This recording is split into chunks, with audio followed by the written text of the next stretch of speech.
Се отвори небото над Кавадарци и ги почести токму на Свети Трифун. Со обилен дожд, винопроизводителите од Сдруженијето Тиквешки мали винарии.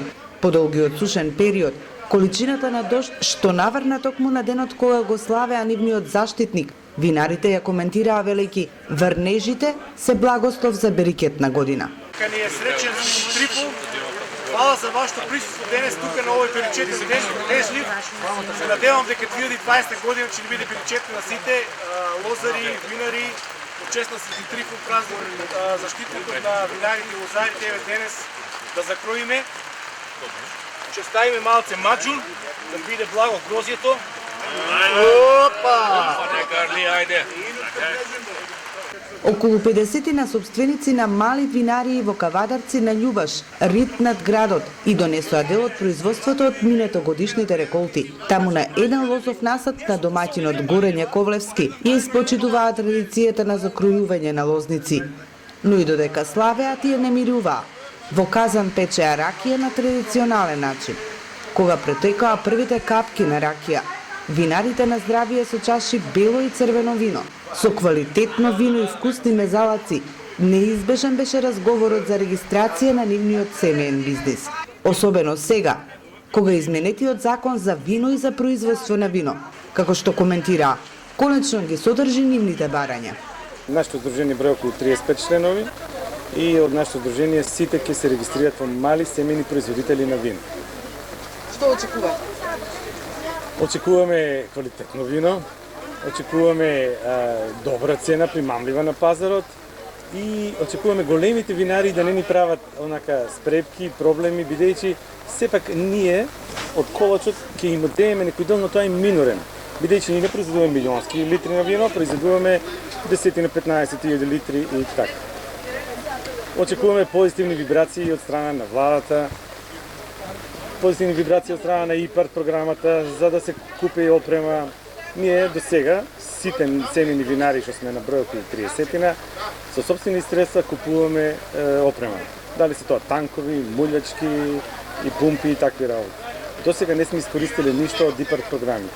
Во процес на регистрација е и кавадаречката семејна винарија Параджик, чиј собственик е Блажо Стојановски. Овој дипломиран енолог вели дека новиот закон во многу ја олеснил постапката со документите, која со старото законско решение била иста како за мала, така и за голема винарија. Бил потребен и елаборат за објект. Сега начинот на аплицирање се сведува на 3 институции, така што не е комплицирана постапката.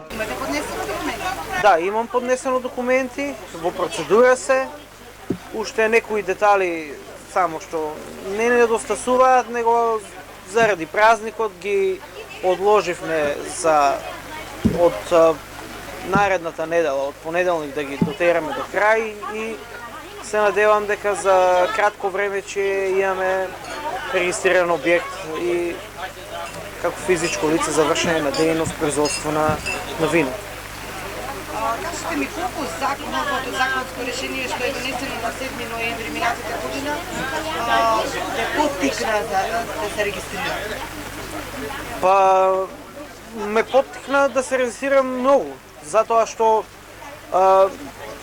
сега ни дозволува законот и со помала количина, например, да бидеме рентабилни на пазар. Не ни ги барат сите документации, административните работи се веќе, да не речем, сведени на минимум, не дека не треба, сигурно дека треба, тоа е, ипак се работи со храна, виното е еден вид храна. Меѓутоа, начинот на апликација е доста, како што кажав, е доста упростен.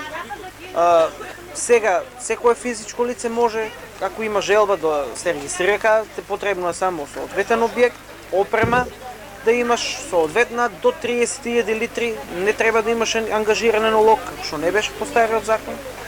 Може со средно образование, високо образование исто. Значи, многу е полесен начинот на апликација и на производство сега отколку што беше стариот закон. Стојановски не го крие задоволството што секојдневно во здруженијата се јавуваат потенцијални нови членови. Сите бараат информации за регистрација.